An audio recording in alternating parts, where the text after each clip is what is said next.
Yo, what is up? We are back. Yugioh, everything wrong with. We're doing the Panik duel. Let's go. Beast, they're gone. I think you mean eliminated. Semantics. This sideshow freak giving you a hard time? Take one guess. I guess this pays me to do. Root out all the dueling filth on this island and dispose of it. Panik's one of the island's eliminators. Eliminator? What's that, Mai? I actually think Panik did a pretty good job summarizing his job description. Check out her duelist's glove. Not a starship left. But that would mean she's been disqualified. Why is Taya always like 20 minutes behind? You're out, Mai? Okay, never mind. The way Panik duels, I just lost it. This isn't right. Okay, sure, he's an ass.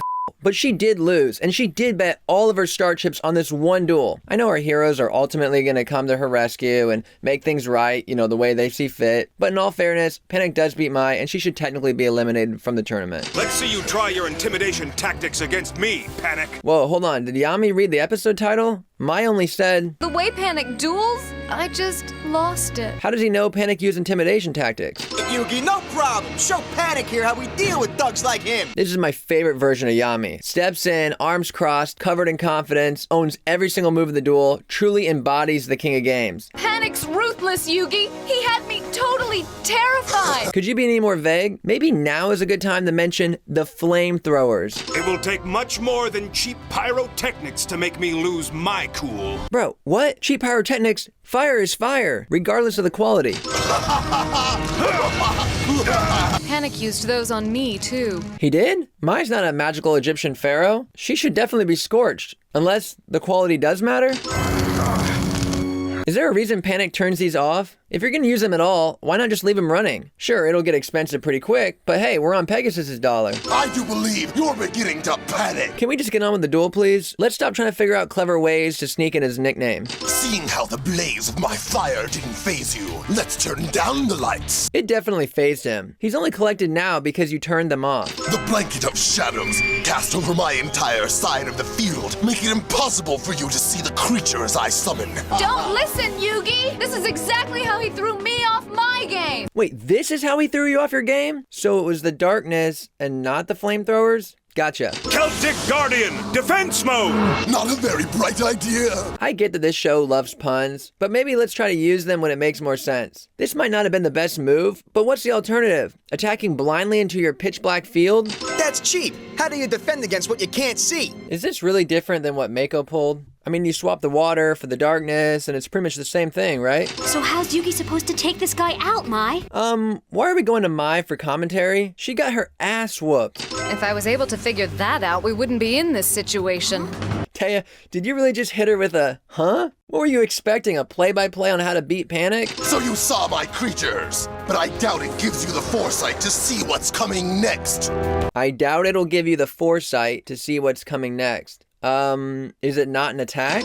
Has it sunk in yet, wimp? Standing up to a bully leaves you nowhere to go but down. Bro, what mixture of drugs is this dude on? He is wired. I swear, he's had more lines in the first 10 minutes of this episode than Taya, Tristan, and Bakura do in the whole season. Down is right. My life points are way down, while Panik's haven't even been touched. His shadows have destroyed 2 of my best monsters, while I still can't see what I'm up against. Number 1, you're down 400 life points, so we can chill on that. Number 2, in what world are Celtic Guardian and Winged Dragon Guardian of the Fortress your best cards? They maybe crack the top 10 if we're only counting monster cards, but bro, you're still very much in this duel. He's got me outmaneuvered and overpowered, but I'm still gonna find a way to put that big bully in his place. I get that you're trying to summarize the tension for us, but you gotta know that all of us are sitting here remembering you being in this exact same situation against Mako. I mean, Mako had the ocean and this dude's got the night sky. Last time you attacked the moon, and this time you're gonna attack something and it's gonna be total bull. But we're just gonna say whatever. Of all the matches that didn't need to be a two-parter, this is the one. You are the boogeyman Panik, scaring children into being afraid of the dark, until they realize the dark is nothing to be afraid of, like you.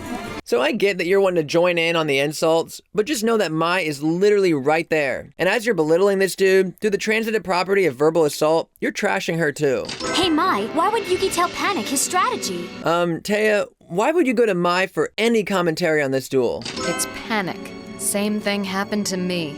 You start making amateur mistakes. I don't know, Mai. He doesn't look like he's panicking. She didn't say he was panicking. She said you start making amateur mistakes. You could 100% have this face and make an amateur mistake. Believe it or not all duelists are lying dogs like you.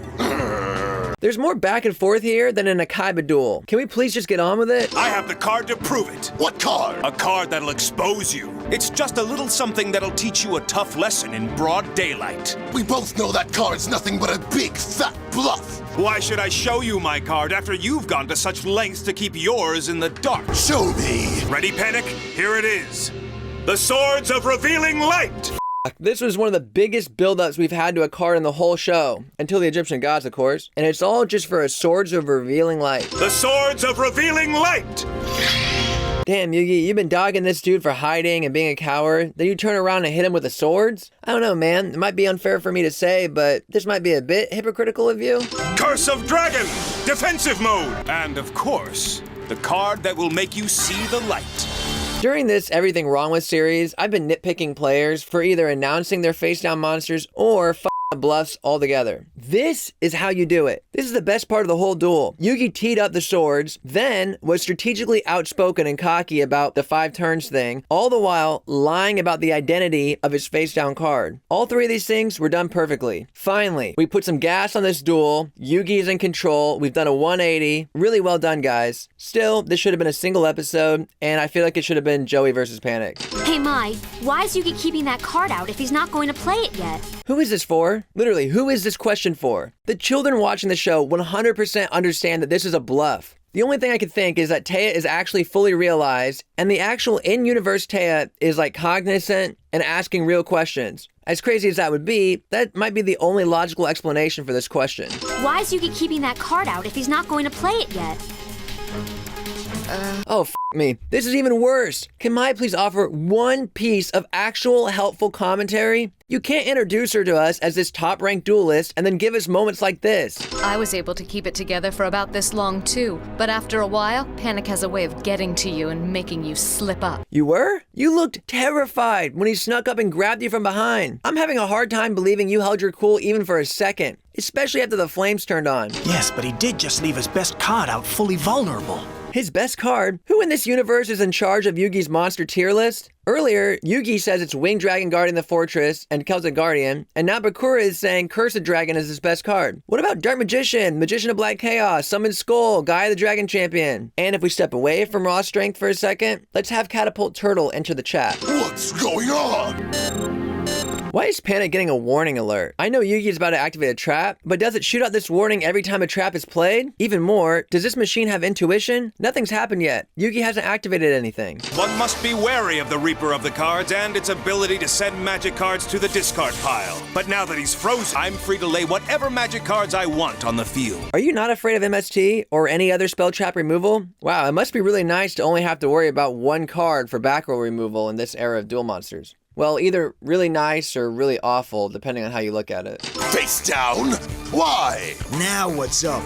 I don't know, but I bet we're going to find out soon enough. Thank you, Bakura. Mwah. This right here is the proper response for like 99% of the times that we go to the sidelines for commentary. I may have yet to launch an effective attack against you and your night creatures, but that will all change very soon. What's really interesting about this duel was that Yugi first challenged Panik by saying, "Violence isn't the answer." And not once in this duel does Yugi ever attack Panik's monsters. Winged Dragon guarding the fortress attacked the darkness, and then on Yugi's last turn, he uses Catapult Turtle's effect to destroy the Castle of Dark Illusions. Again, that's Catapult Turtle's effect, not a traditional attack. Yugi manipulates this duel so heavily that Panik ultimately defeats himself. It's one of the coolest setups and wins of the show, and I don't even think it was intentional. Have you forgotten whom you face here? Is that supposed to scare me? Did Panik change the settings? These blasters went from shooting flames at Yugi to now giving Yugi some kind of cool flame ambiance. Panik enjoys breaking people down, making them sweat, watching them squirm. Dueling is just an excuse to practice his cruelty. Are you writing a wiki page for Panik? How are you so widely informed on the psychology of this dude? Is this all from the one match you had with him? Or did you watch like some kind of 60-minute special or Netflix documentary? Then I can combine my Chaos Shield with my Castle of Dark Illusions. This is bad. Ladies and gentlemen, I give you my Valentine, duelist extraordinaire. But after the way Panik beat Mai, I got no idea idea what Yugi's chances are. Bro, you beat Mai. You mock my skill? My skill is what's defeating you! Defeating who? Yugi? How exactly do you figure that you're defeating him? You have 494 life points, and Yugi has around 1,600. Sure, you have more monsters on the field, but you've lost more than 3/4 of your life points, and Yugi hasn't attacked once. I knew you would use Chaos Shield. Cowardly bullies like you always try to hide behind something. Something like, I don't know, Swords of Revealing Light, or a Wall of Infinite Kribos? Bro, you do it too. Maybe let's skip the lecture and focus on the duel. Did Pegasus order you to conserve power? Why aren't these flames set to max power all the time? Nobody talks to me that way! I am Panik, the Eliminator! Okay, so you cranked the flames up to 11, but somehow these look like the weakest flames you've shot yet. Gotta stop stirring him up! Don't interfere. Yugi's just using Panic's own tactics against him. It's psych-out warfare. Whoa, Mai certainly changed her tone. The writers seemingly create dialogue and then just assign it to a character randomly. Mai has essentially been a broken record this whole duel. Talking like blah blah blah, Panik can't be beaten, blah blah, Yugi doesn't stand a chance. To now, she's saying Yugi's been playing him the whole time. There's got to be more to his plan than that. Otherwise, he wouldn't be so confident. I can't risk attacking. You can't attack at all until the swords are up. Fire! Yugi's going to be fried to a crisp! Anyone remember in episode 3 when I asked if Yami would be able to activate his latent abilities if Yugi started to drown? And then I showed that Avatar reference of him waterbending his way out? Well, it looks like I might have been onto something. I like to submit these couple of frames as evidence that Yami might be a firebender. Nothing will protect you from oblivion! We open this duel with Yugi's heartfelt speech about violence not solving anything, and standing up to bullies being the only way to defeat them, followed by a pacifist duel on our hero's behalf. But Yami just can't pass up an opportunity for a good old-fashioned mind crush. You were incredible! Your Millennium Puzzle has more power than we thought. What? Has more power than who thought? Tristan, when did you, or anyone for that matter, have time to do an examination of Yugi's puzzle? Not only did it protect Yugi, but it also saved all of us from the flames too. It did? It looked to me like your rather impressive dodging abilities is what saved you. Oddly enough, it looks like the only person the puzzle spared was Panik. And I think it only did that so Yami could mind crush him. I'm sorry, but I can't accept them. I fight my own battles. So earlier today, whenever you had Rex duel for you, that was... They're yours. Really, Joey? Yugi just won the duel and offered the chips to you. Now you're gonna like weirdly credit Joey? I get the writers are trying to squeeze a relationship out of these two, but if you're gonna do that, maybe Joey should have been the one to duel Panik and win Mai's chips back. It could have been really interesting and forced Mai to think introspectively. Earlier that day, she hired someone else to eliminate Joey, and now Joey's preventing her from being eliminated. I'm such a sensitive guy. Yeah, when you're not being a pain. Which is most of the time. I love this group's camaraderie. I really do. The banter, the back and forth, makes it feel like a realistic friend group. It's actually maybe one of my favorite things about Avatar: The Last Airbender. However, something that this show severely lacks is pacing. Avatar was paced perfectly, but y'all's show is whack. Let's recap the last 45 minutes or so. Bakura from school just showed up on the island totally unexpectedly, randomly in the middle of the night after spying on you, then turned you into miniature versions of your favorite cards. Two of you were legitimately killed and then brought back to life, and you were witness to what you have to assume was Bakura and Yugi's split personalities fighting. Is evil Bakura coming back? We don't know, and we don't have time to worry about it, because flash forward, a maniac has been shouting and shooting flames at Yugi for the last 20 minutes, and then Yugi retaliates by mind melting him. Now y'all are just shooting the shit, casually heading off to bed like it ain't no thing. I'll repay you for what you did today. You're the one who won these. So far as I'm concerned, I still owe you. Boy, it sure is good that Yugi's gonna lose all of his chips in the most bullshit way ever. Otherwise, that promise would have made less sense than it already does. And when we finally do face each other in a duel, it'll be an honorable one. Sure, it might be an honorable one, but it'll be Yugi's easiest W yet. He just trashed the dude who trashed you. That's a duel I'd look forward to, Mai. Yeah, I'm sure you do look... yeah, I'm sure you do, because it's going to be your easiest match yet. All right, thank you guys so much for watching. Please like, share, subscribe, the whole deal. I'm going to be bouncing back and forth between this and GX. I'm trying to figure out a nice rhythm there, so yeah. All right, till next time, peace.